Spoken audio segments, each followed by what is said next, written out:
some messages with some unsaved numbers, and one of them he said was a girl he met at the bar, and the messages were like him saying, "It was so nice meeting you and your friends," something to the effect of like, "Do you and your friend want to come over?" And he said, "I'll make you mac and cheese." When I read that, that was betrayal. Like, what? That's where my mac and cheese went? And you know where it is in the house? Yeah. But I read through it, and he said the mac and cheese girls were the girls that he met at the bar, nothing happened. And then I found another text message from while I was gone that he had sent to a friend that said, a girl that I met on one of my boys' trips. He had said the location, but I don't remember where. But he's like, a girl that I met on this boys' trip who lives in Colorado is in town, so I'm gonna meet her at a bar. This is while I was gone. So he's like, a girl I met then who lives there is here, and I'm meeting with her.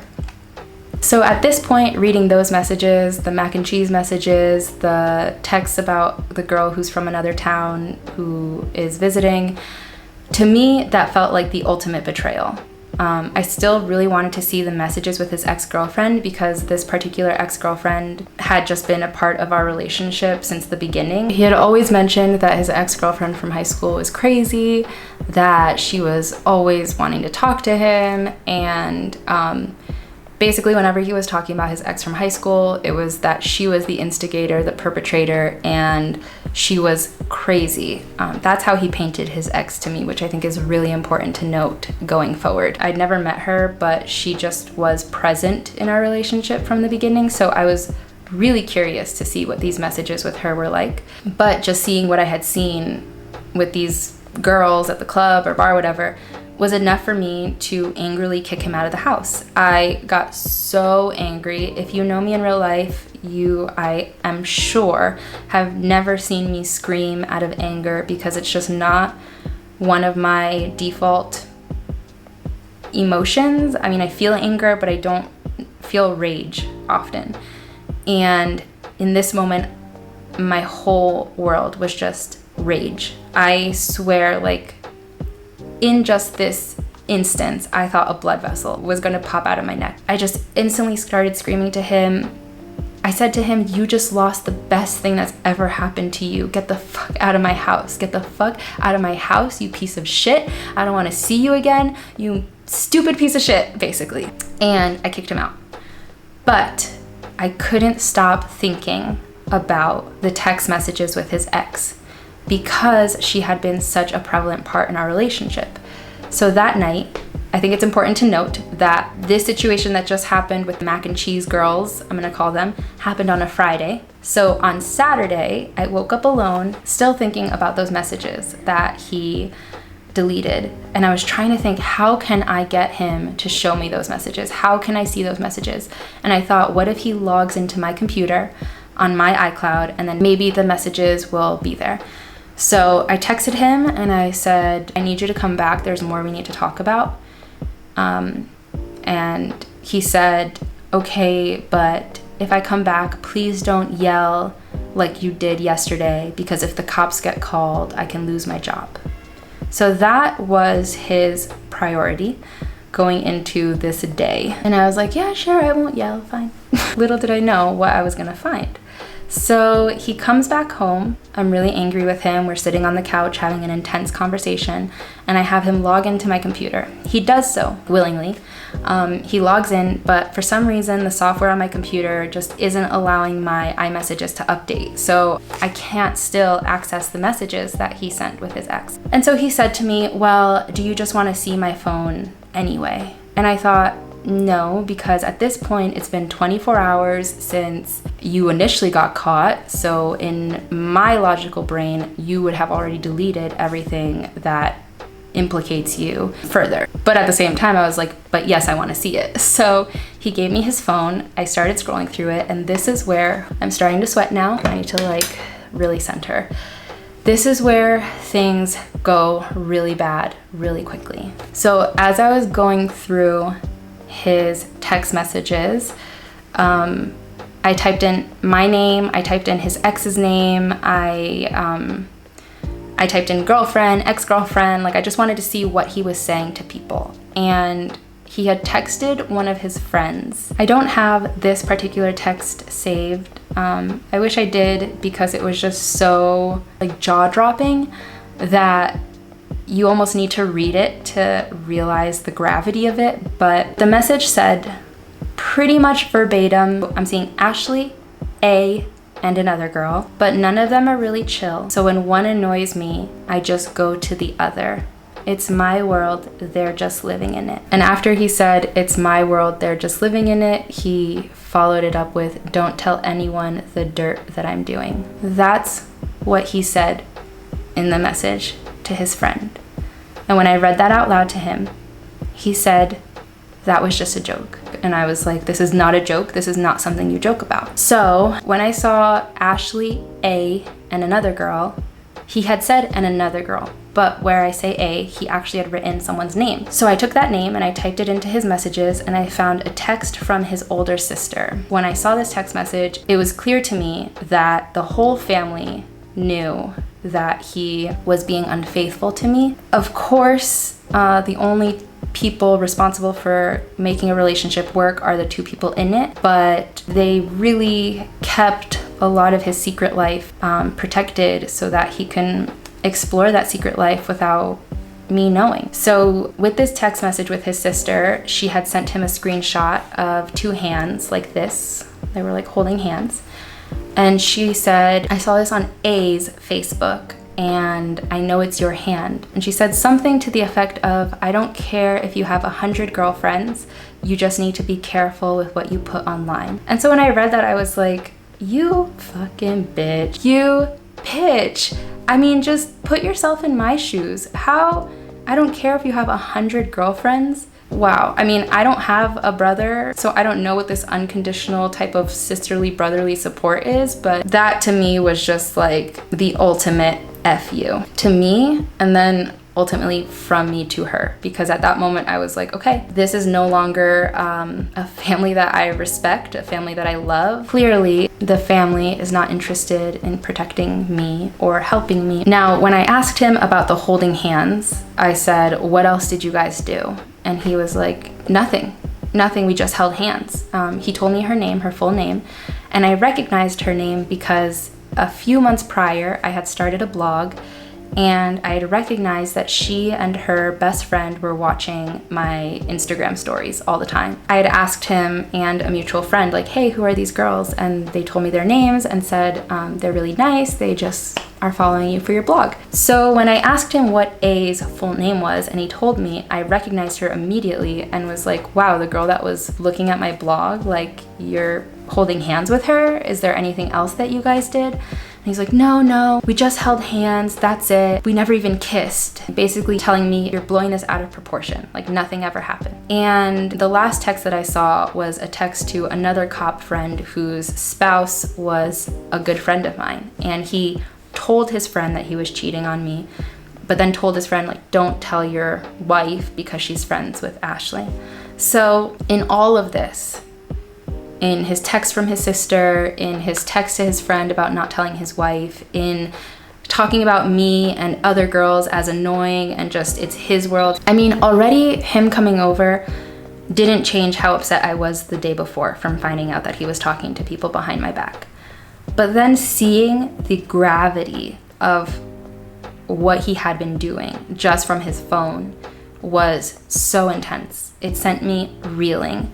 So I, for the second time, kicked him the fuck out of my house. Like, kicked him all the way out. At this point, I swear my whole body was just red. I was screaming at a level that I had never before, and to this day, don't think that I've screamed so loudly. And he kept insisting, you know, it was nothing, we just held hands. He just insisted, like, nothing happened. And I had drawn the line at that point. I still had a lot to find out, but at that point I drew the line and was like, get out of my house. I hate you. You are a piece of scum. You just lost the best thing that's happened to you.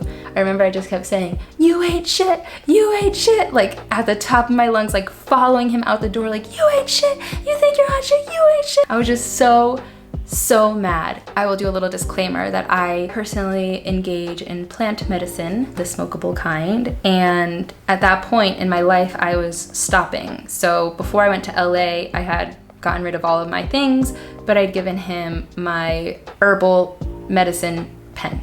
And I told him, can you please put this in a special place away from where I can find it? And then I'll just, if I ever need it, like I'll let you know, but I just wanna be apart from it. So right after I saw these text messages, I was like, get the fuck out of my house, but first, get me my weed pen. He's like, okay, it's upstairs in front of the, and I just was like, no, you go up and get it. Oh, I was so mad. So he came down and handed me my pen and I was like, get the fuck out, you stupid piece of shit. Whew. It was full on Jerry Springer in my house at that point. I wasn't fighting. I never put my hands on him, but I yelled so loudly. So after he left, I decided that I needed to know more about his relationship with A.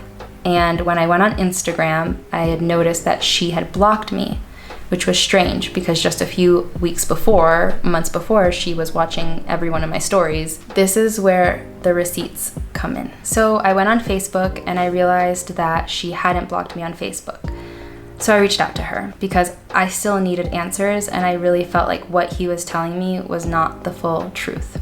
So I messaged her and I said, hey girl, just found out my boyfriend was talking to you while we were on a break and might have continued to do so while we were still together, ? Just wondering if you guys have ever done anything physical other than holding hands. I saw that pic, I just need to know the rest for my own sanity. She said, he told me you guys broke up and were completely done. What me and Jay did is my business and I'll leave it up to Jay to tell you what went on. So I continued and I said, please tell me, I know he left you too. Female to female, I need to know how deep this betrayal goes. Is it so bad that you had to block me on Instagram? She said, he told me to block you. I didn't know it was a break. He made it seem like you guys were working out how to sell the house. It wouldn't have gone as deep as it did had I known it was a break. I've known him since I was little. We lived in the same neighborhood growing up. I said, thank you so much for responding. I don't hold you at fault. This is all on him. I just need to know the truth because he's not telling me. She said, I'm pretty hurt as well. He's a selfish human. I'll unblock you on Insta. And I'm like, girl, that's not why we came to the table today, to talk. But I guess thank you. So I said, he told me you guys didn't kiss. Is that true? She says, we kissed. We were a thing. At least I thought so. I said, did he have sex with you? And she said, he was basically living at my house. I said, so yes. And she said, I told you I'm going to leave it up to Jay to tell you what went on. And I said, A, please. We were together for 6 years. I need to know. She goes, not from me, Ashley. So dramatic. So I kept asking if they had been intimate and she wouldn't tell me. And so I said to her, just saying, I had a situation with him in which I had to get tested. So if you were also involved with him, I recommend you do the same thing. Hey, if we're sister wives, I had to do this and maybe you should too. She said, yeah, I already know, which to me confirmed that they were in a sexual relationship. She said, I'm sorry you had to find out this way. He told me a long time ago he was going to tell you. I haven't spoken to him in almost 2 months, so I assumed he was back with you. And then she said, he never cheated on you. I waited to hang with him once he told me he broke it off with you. I didn't know he told you it was a break. He made it seem like you guys were done. She goes, can I ask you something? And I said, yes. And she said, was that him who went to the brewery with you? So she's referring to in October when he took me on the date and he took me to a brewery to ask me back out. And I said, yes. And she said, he's such a piece of shit. When he got back from San Diego, did he sleep with you? That was his boys trip when he came back with the hickeys here. And I said, yes. And she said, OMG. And I said, he was also dancing with girls while he was there. Just, because at this point we're like sister wives. So I guess if he was cheating on me, he was also cheating on her. So just had to let her know, yeah, he was also there dancing with girls. So then she goes, he was living at my house. I was buying him groceries. I brought him to the airport and picked him up for Hawaii. I'm just gonna say that. She brought him to the airport and picked him up for Hawaii. So he didn't take anyone on a Hawaii trip with him, but he had her bring him to the airport and pick him up. And when she dropped him off at the airport, he messaged me apologizing for putting me through this and telling me things were gonna get better. And then when she picked him up from the airport in Hawaii, he came straight to me and slept with me. So that's problematic. And she said, he told me he was in love with me. I fucking hate that kid. I hate myself for believing it. Like, met my family and everything. My best friend works at his gym, and the whole gym thinks you guys were completely broken up. He's just a pathological liar, which is true. He is one. And like I said, I had always admired him for his very skillful lying. But at this point, he is now getting caught by both people in his lie. So I said, he told me that he started seeing you to see if he needed to be with other people and didn't tell me about it because if there was a chance we got back together, he wouldn't want to totally ruin the relationship. I had forgotten that that's something he said to me. And she goes, glad I was his guinea pig, which honestly, girl, same. And then she told me something really personal that happened to her and said that their relationship ended when this really personal, traumatic thing happened to her, and he did not help her at all, but instead ridiculed her for having gone through this situation. And that's when she realized that she didn't want to be with him. So basically the conversation ended there. We were both pretty sick of what we had learned from each other. She was just, I think, reeling because she knew who I was. She clearly knew that I was in a relationship with him, that I had bought a house with him, but some part of her believed him when he said that we were done and that we were selling our house and that it was basically a green light to start a real romantic relationship in which they were saying, I love you, and holding hands and meeting family members. He was living with her and starting to mentally create a life together. So basically what it comes down to is in August, when he left my house saying that he didn't know how to love and that he needed space, and when he was supposedly living at his parents' house but working all night and not being home, he was actually living with A. And she was buying him groceries, he was meeting her family. The added punch to the gut in this story is that A has a German Shepherd. And so he left my household with Sam, our beautiful adopted senior dog, and he went to go live with a girl and her German Shepherd, which he was once living with a different girl and their German Shepherd, and went through something really traumatic with that girl and that German Shepherd, but said peace out to that girl and resumed a new life with a new German Shepherd and a new girl. To me, like, having experienced that dog bite trauma and still recovering from having owned a puppy and then having to put him down shortly into his life, and then my partner, who I experienced all of this with, goes and creates another family with the same blueprint as it was before just because he got annoyed or bored with me, and he left our beautiful dog too. It was just gross. The conversation ended. We were both really upset. I called one of my best friends. She came over to make sure I wasn't alone. And I remember she took me out to eat and I just couldn't eat. My stomach was not functioning. I just couldn't believe what was happening. I knew instantly that the relationship was over. I personally believe that once a cheater, always a cheater. I just knew that there would be no coming back from this in any way that was healthy for me. In the best case scenario, I could stay around, I could help him go through therapy, I could basically hold his hand through therapy, hoping that he changes and never has a cheating instinct again and continue building our life together. I know that there are some people who go through infidelity in their relationships and decide to stay in their relationship and work through it. I think it's up to each person to decide whether or not that approach is feasible and reasonable for them. But I will say that given the gravity of this situation, how it was not just a one-night stand, it was multiple girls to multiple degrees of relationship. I just knew that there was no way that I could wait around and hope to see him change without draining myself, depleting myself, and ultimately not respecting myself or caring for myself during that time. I just didn't see why it would be a good idea to sit and wait when I have the whole world waiting for me. I had never once, ever once in our relationship talked to another person romantically, flirtatiously, intimately, never looked at someone, never touched someone, never made any advances, never accepted any advances. I was so loyal to him that I just felt like that having not been reciprocated was so unfair to me that it would just be more unfair to stay in the relationship. I deserved to have a relationship that was fully loyal. So after I kicked him out, he called me over and over again and just started apologizing and telling me just all these things that truly had nothing to do with why I broke up with him. He was saying, I will move away with you. I will go to a different police department so I make more money. I'll move anywhere you want in the world. Like, we can start again and be happy. But I just kept thinking, none of the things that you're listing right now are even the problem. Like, I don't care about where we live or how much money you make as much as I care about whether or not you're faithful to me. And at this point, you've completely destroyed my trust in you. So no, I'm not continuing with this relationship. The day I found out that he had cheated, I decided to call his parents. Like I said, I lived in his house for a few years.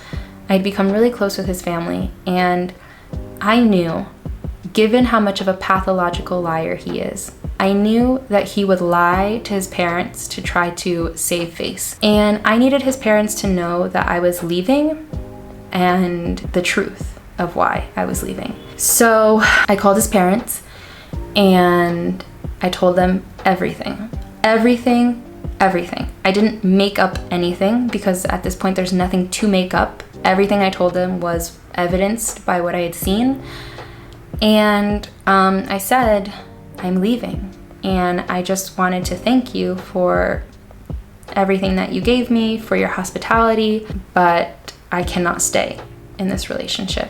And his parents started crying, and they said, never, ever, ever take him back. Once a cheater, always a cheater. So yeah, I mean, again, I wasn't doing that to validate myself or to ask them for help. I was just calling to state a fact that I was leaving, to state multiple facts about why I was leaving, and to say thank you. The next day, A messaged me again, and she said, he messaged 2 girls who are friends with my good friends last night at 3 a.m. Just wanted to inform you. So basically, after I'd kicked him out, he had gone to work, and then after work, he had texted 2 girls. So then she said that he tried to apologize to her at midnight, and she sent me a screenshot. And he tried apologizing to her. She said, I've never met someone so empty, hollow, selfish. This boy I thought the world of. This boy who I stuck around for months because he wanted to, quote, marry me and have kids. I hope you end up alone. And he said, thank you, I probably will. And she goes, you will, period. It's just basically her going off on him. But I asked her, I said, hey, when you said you waited until we were done to hang out, what did that mean? When did he start trying to talk to you? And she says, June, when he was patrolling for the narcotics unit at the police department. And she said, I kept running into him walking my dog. And I said, that's where I work, because I work in that neighborhood. And I said, and we were okay then, because before our family trip, we were okay. She sent me this screenshot from the day he first left me in August. Again, on this day, he told me it was just a break, that the house wasn't going anywhere, and that he didn't know how he felt, but I couldn't rush him, and that it was still up in the air. So this is what he says to her. I do expect an unrealistic amount of patience from you, and I know how terrible it makes you feel, but there isn't a doubt in my mind I want to be with you. First of all, I am so sorry I passed out on you like that. Second, I've got no excuse other than it's been the hardest thing I've had to do, but I do want to be with you, A. What really happened today was I told her I don't want to be with her, but she's not accepting it without a reason. All she wants to do is give it a shot, and I realized today that I'm most likely going to have to tell her I'm not in love with her anymore and that I'm in love with someone else. I'm really sorry for letting you feel any of this, but it's shaping up to be a whole different kind of mess, but I want it. I want to be with you. So that's what he sent her on the day that he left me. Just a little note, if you're watching this and you feel like you're in the same situation as my ex was, take a piece of advice from me. Be a human, a decent human being, and say to the person that you're in a relationship with, at the very least, that you're seeing someone else. Don't just tell them you don't know if you know how to love and then take time away from them to live with that other person to decide if you really know how to love, at the same time as promising that person a life of marriage and kids and love. It just blows my mind what this kid thought he could get away with, and just the fact that he's a police officer makes it that much more infuriating, because you just realize how much one person can get away with, especially when they're able to build a world around them of people who will keep their secrets. She also said, "That day you went to the brewery, I slept at his parents the night before. Like, I kept putting the pieces together and it makes me sick." And I said, "He had a whole date day planned for me the next day as a way to get back together." Wow. And she said, wow. She said, "I also found out he was texting another girl while he was talking to me." So that's yet another girl added to the mix. So at this point, it's been Mac and Cheese Girl 1, Mac and Cheese Girl 2, because Mac and Cheese Girl had a friend. Then it was girl from boys trip who lives somewhere else in the country visiting, who I'm gonna see in the bar. Then it was his ex-girlfriend. Then it was A. Then it was the third girl in the, I'm seeing Ashley, A, and another girl whose name starts with a C. So C. And then the two girls that he messaged after I broke up with him, and then this ninth girl that A says she found out he was texting while he was in a relationship with A. So that's, at this point, nine women in his life that he was juggling for his own benefit.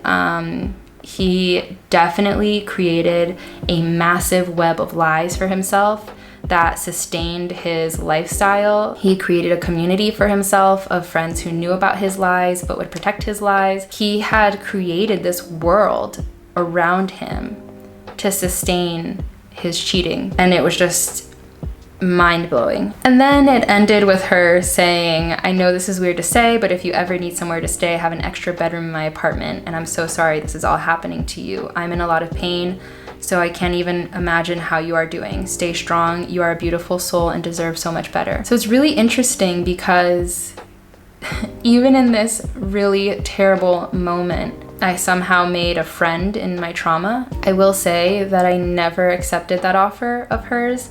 I believe that she said it with the utmost best intentions. When I looked at her Facebook page, we seemed so similar. Like, her Facebook posts were feminist posts, activism posts, political posts, streamlined with how I felt politically, and looking at her Facebook just felt like a mirrored reflection of me. Additionally, she worked for a nonprofit on the same street as I worked at a different nonprofit. So there were so many similarities between us that were just like haunting and disgusting on his end, but they are what allowed this conversation to be as civil as it was, and I guess ultimately to end in an invitation to sleep at her place, which is funny and nice of her. So after this, I blocked him on everything. I blocked him on texting, I blocked his number, he couldn't call me.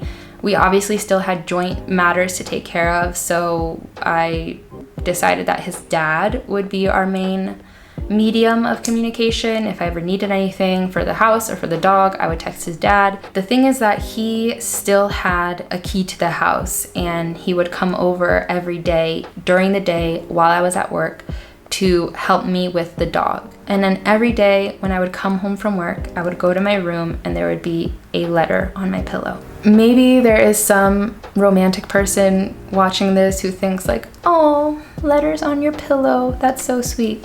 But I will tell you that when you experience such a huge break of trust with someone, a violation of your body, your mind, and your soul, the last thing you want is for that person to enter your personal space. So for me to walk into my bedroom every day and to see a letter on my pillow from him made my skin crawl, because I knew he had been in my room and I knew he was touching my bed. Like, that had become such a sacred place for me, and it was like every day disrupted by his stupid letters. His letters ranged from full out apologies to things about the house that had nothing to do with the breakup, and it happened every day until I finally put my foot down. So the first letter I got was right after the breakup. the second to break up, I guess the one where he cheated. And he said, "Dear Ashley, I'm so sorry for hurting you in so many ways. My selfishness, confusion, and lack of care has ruined the best part of my life. I hit a low, dark point in my life and responded to it with weakness instead of strength. Instead of trying to power through the depression, I tried to fill the void with affirmations from other people. I sought comfort from someone else when I thought for sure I was unable to get it from you."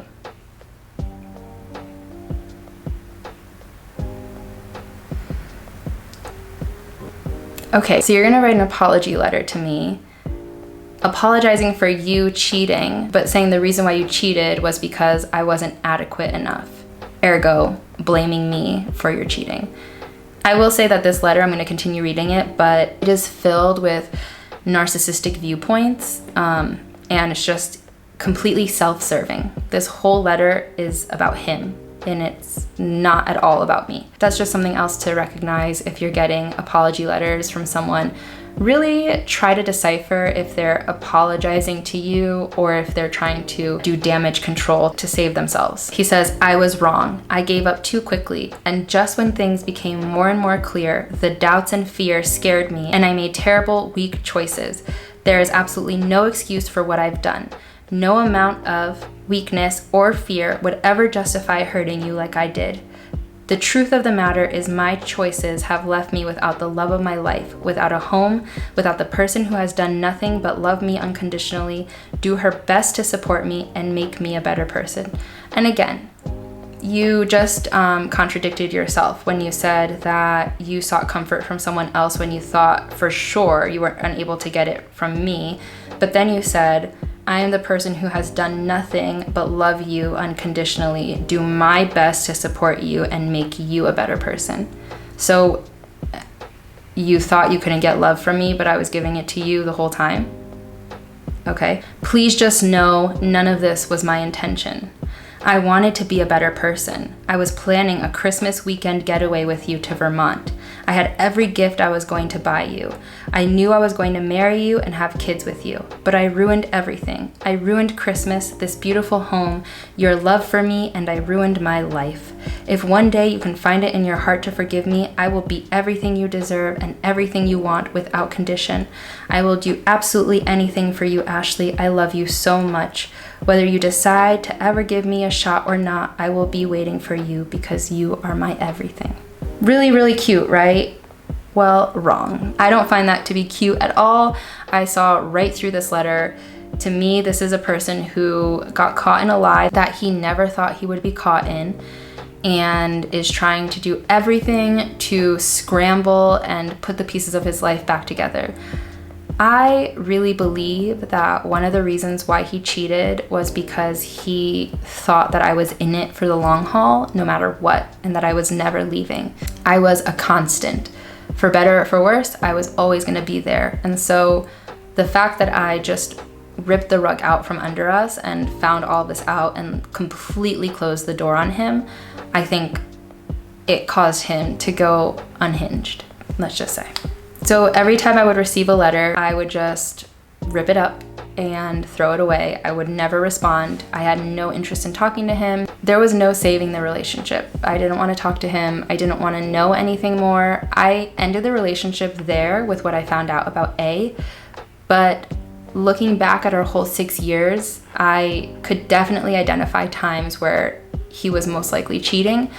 But to this day, I don't have confirmation on them because I made the active choice to not get closure, which to me means sitting in front of him and asking questions and getting answers. I chose to never seek out those answers because I knew he would never tell me the truth. He just wasn't a person who could tell the truth. And to me, it was like, what does it matter at this point? I believe like if you have the instinct, the gut feeling that something was off, something was wrong, then more likely than not, your gut instinct is accurate and you should just go based on that. So that's what I'm operating on currently is my gut instinct. I still to this day haven't talked to him about anything. And I don't know if I ever will, but I just had to learn how to move on without getting all of the answers and just know that what I did have was more than enough to show me that I should be in a different relationship. So it continued where I would go to work, he would come to the house, and he would mow the lawn, or he would take out the dog, and he would leave me a letter.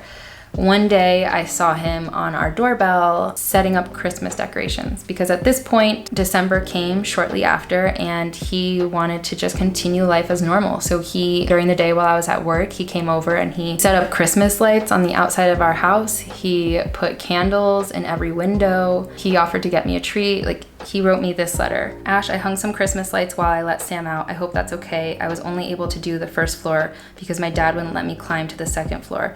The plug to turn them on is in the small garage. I also bought some candle lights for the windows. I left the one for your mom's window outside her door. If you need me to do anything else, like pick up a tree for you, let me know. You can leave a list if you'd like, even groceries. Jay. It's just like, stop trying to make Christmas happen. Christmas is not happening in this house. I don't need you to get me a tree. You Grinch, don't talk to me. So I never answered. So after the breakup letter, like I said, some of the letters were apologies. Some of them had nothing to do with the breakup. One of them that he left me was, Ash, sorry to bug you. If it's okay with you, I want to go forward with the windows despite what you ultimately decide with our house, because our windows needed repairing.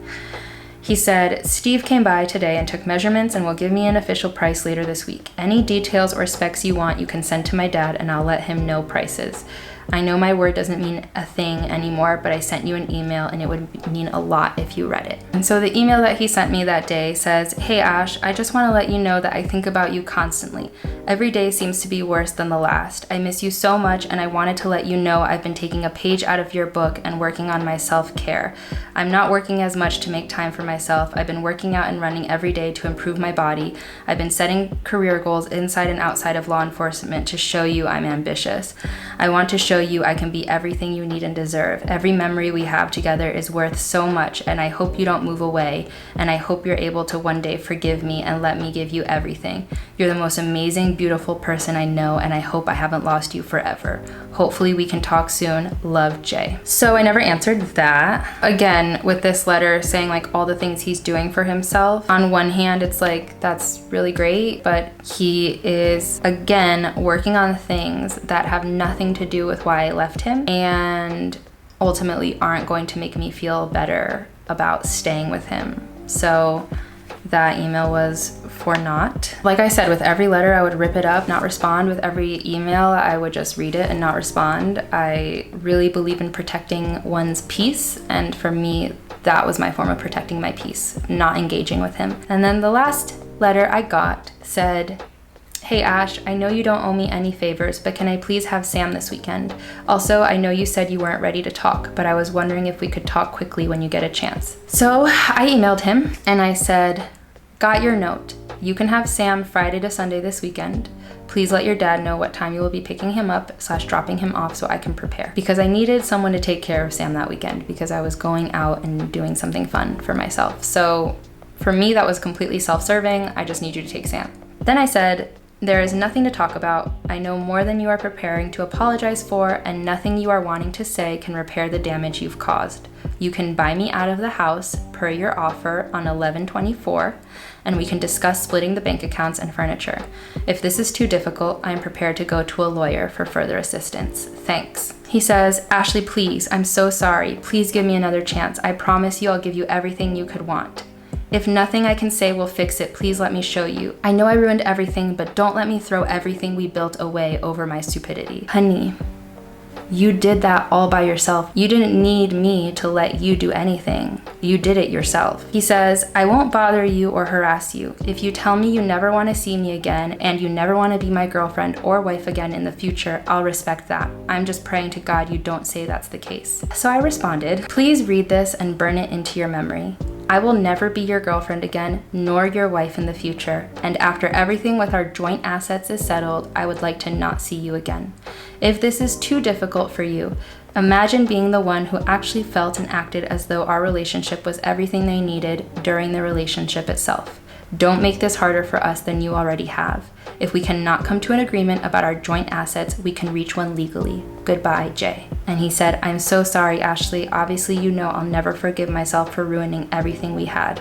How are we going to go about everything? So from that point forward, I began the process of figuring out how to dissolve the life we built together. We weren't yet married, but we did own a house together. My name was on the house and his name was on the house. We had a dog, we had established a life together, and it was just about how to unwind that. As strong as I was in knowing that I was not going to continue this relationship with him, that does not at all mean that this chapter of my life was not difficult. In some ways, I had kind of already grown accustomed to not being in a relationship with him. So that part was easy to be on my own, but the devastation, the trauma, it was devastating. I was fully heartbroken by someone who not only had I envisioned my whole life with and was building my life with, but I swore that this person was a good person, that he had the same morals as me. He was never a red flag from the outside. My family loved him, my friends loved him. So to all of us, it felt like he had cheated on every single one of us. One of my favorite stories from the breakup is when one of the days after I found out he was cheating, I went to my friend Brittany's house, the one who made the comment about everything seeming like it's about to be a soap opera. Now, Brittany is in a wonderful, loving relationship herself with someone she really loves and cares about. But when I got to her house, she had been listening to a Spotify playlist called Car Crashes and Sunset. And it was all like angsty, depressing, pop punk music.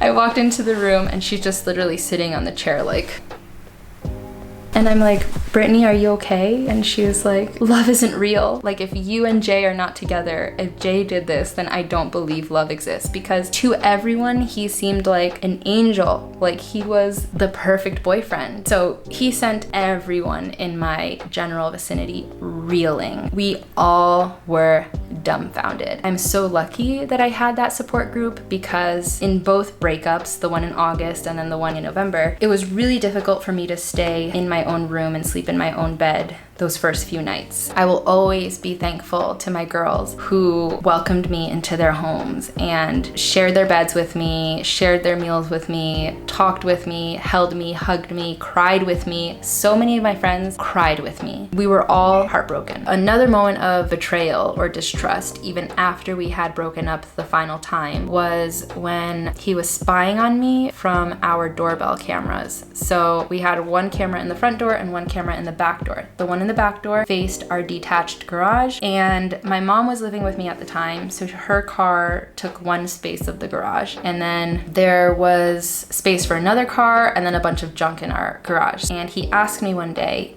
can my parents store their summer car in the garage for winter? And I said, fine, but please make sure there is an additional space next to my mom's that remains open. Full disclaimer, it's because it's winter and my friends were gonna come visit me a lot because I was now single, and I wanted to make sure that they had a place to park. And he became very paranoid and just kept asking why. Why do I need that space open? Can he just park his mom's car in that space? And I just insisted, no, you cannot. I don't need to tell you why. Please keep that space open. He was not part of my life anymore, so I did not need to tell him why I needed a space open in my garage. Just please keep the space open. So shortly thereafter, I noticed that I no longer had access to our backyard camera, which faces the detached garage and the open space that he was leaving. I would have my friends come over, and when I would go on the app for the cameras in our house, I would notice that someone was answering motion alerts at any time of the night. Midnight, 1 a.m., 2 a.m., 3 a.m. Sometimes I would go to New York City and I would come back home really late and pull into the driveway at 3 a.m. The cameras have a motion sensor that sends an alert to your phone. And he was answering each one of those motion sensor alerts, even though he was no longer staying at the house. And it showed when he would just open the camera to look at the live feed. It would just show that on the log, and he would do that at 3 a.m., 4 a.m. None of these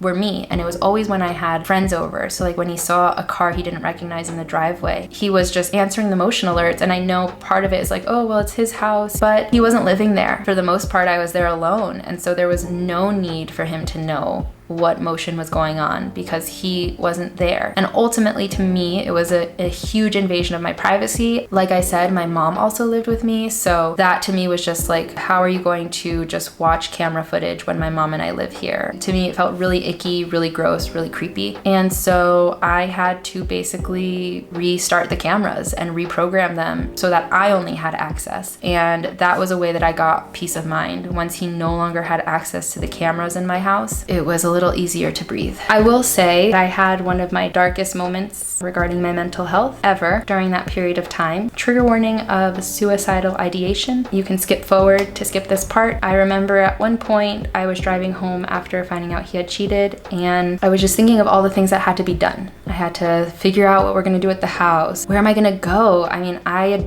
planted myself in his world with his friends and his family. Like, what am I gonna do? Where am I gonna go? What are we gonna do with the house, the dog? And it felt like this long tunnel, like a tunnel where there is an end, but the way that I saw it, it was just all dark, and there was seemingly no way of getting out of the tunnel, and not anytime soon. And for a brief moment, I thought to myself, this might be easier if I'm not living anymore. It hurts me to say those words because I know that there are people watching this who love me so much, who would never want to know what a world or life was like without me in it. So I'm sorry to those of you who are watching this who might have not known that I had those thoughts, but I did, and they were really real. But I'm really lucky that I was able to help myself build a ladder out of that dark place. And I really recommend that if you experience anything similar, please, please, please, please, please seek mental health support. Please. You matter. Your life is so important. You can get through it. You can overcome anything. We need you here. I share those things just in case they might resonate with someone. I don't mean to scare you or sadden you. I just wanted to put that out there. So I started the process of figuring out what to do. I ended up speaking to a divorce lawyer. Even though we weren't married, I thought a divorce lawyer would be the most helpful person to figure out how to separate all of our assets. And they told me what to do about the house. So the agreement that I had come to with Jay was that he would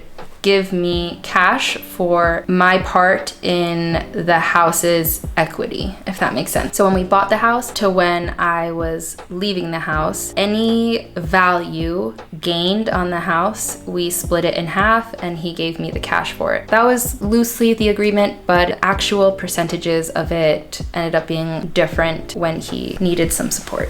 And I was too nice and I gave it to him. And with that money, I ultimately decided to move out of Connecticut and move to Colombia, because before I met him, I had a thought that I wanted to move back to Colombia, where my family's from, because I wanted to reconnect with my roots and basically get the language back before I have my own family, so that I can teach my kids Spanish with the Colombian accent and dialect that my family uses. So I had always had that dream, but then when I started dating Jay and just tethered myself to him, I let go of that dream and thought we could just visit. I remember we came to Colombia and we visited, and when we were about to leave Medellin, which is the city where I live now, we were sitting outside eating, and I was looking at all the mountains, and I was just thinking, this is my home. It feels so weird to have to leave because this is my place. And he said, we can always come back. We'll bring our kids. This could be a second home. Don't be too sad. And to me, that felt okay. But then after we agreed on the house, I started thinking again about that goal that I had to move, and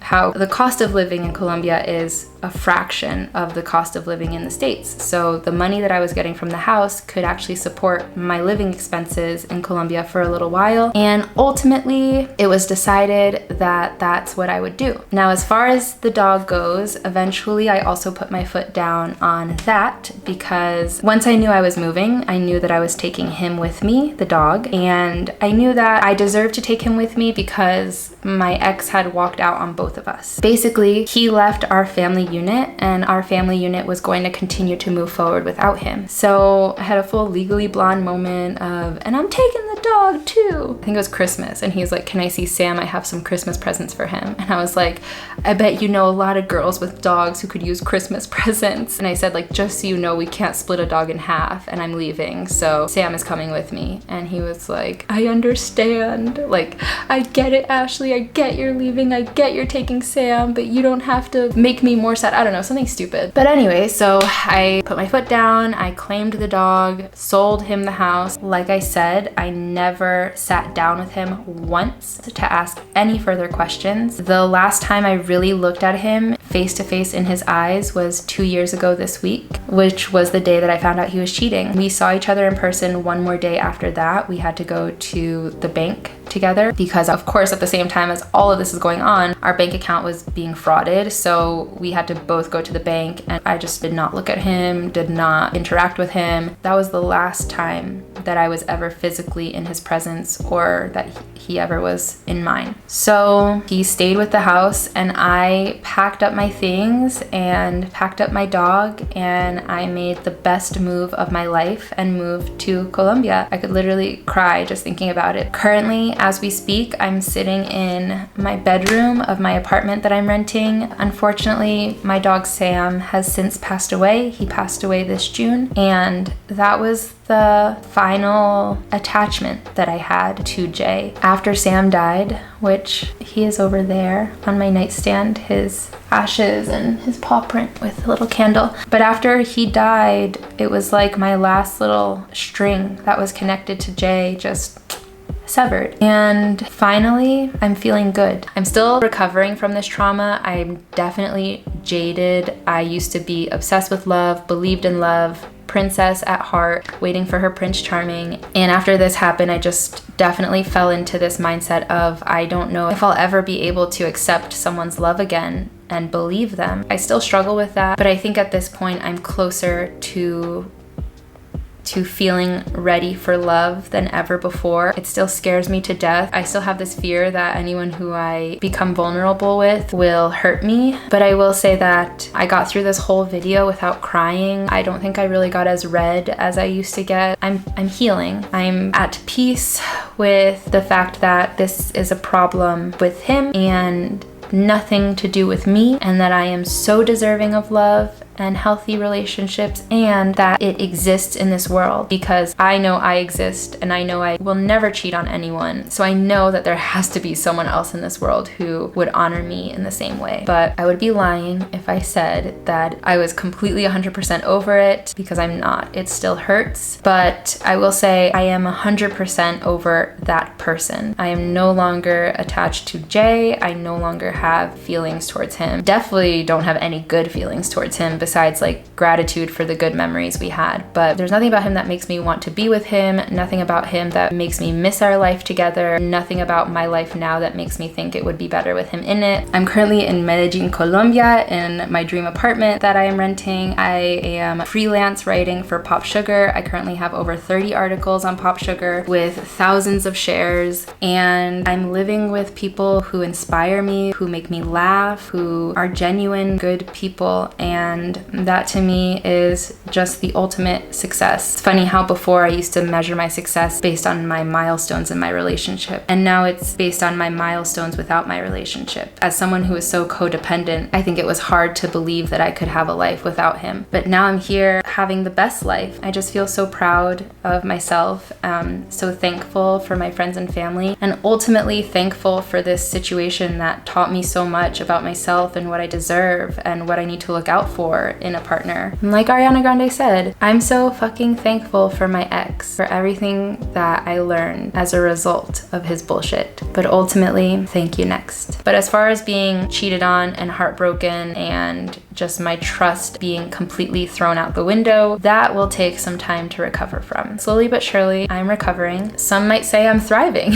I'm living the life of my dreams, and it's only getting better, and it truly started to be a life worth living once I started living just for myself. To anyone who's watching this who was my close friend or possibly family through Jay, if you didn't know that he was cheating, honestly, then I extend my heart to you and thank you for who you are, what you meant to my life at that time. If you did know he was cheating, fuck you. But it is what it is. I don't know anything about his life. I don't care to know anything about his life. I don't know anything about his life by choice. Nothing about his life has anything to do with mine anymore, and I love it that way, and that's just how it is. So that is the story of how I found out my boyfriend had a secret girlfriend plus 8 other secret girls, and possibly more. If you liked this story time, I guess, subscribe to my channel. I'm going to be doing more honest story times like this about things that I've gone through. This obviously was the heaviest one and the longest one because it was huge, but I do have other stories that I want to share that are not as long or not as heavy, not as heartbreaking. And of course, I'll be back with other non-story time videos that are just fun or helpful in some way. All in all, stick around, become part of this family. Thank you so much for listening to my story. Please share this with anyone who you think might benefit from hearing this story. And as always, sending you the biggest hugs, peace, love, and blessings from me to you.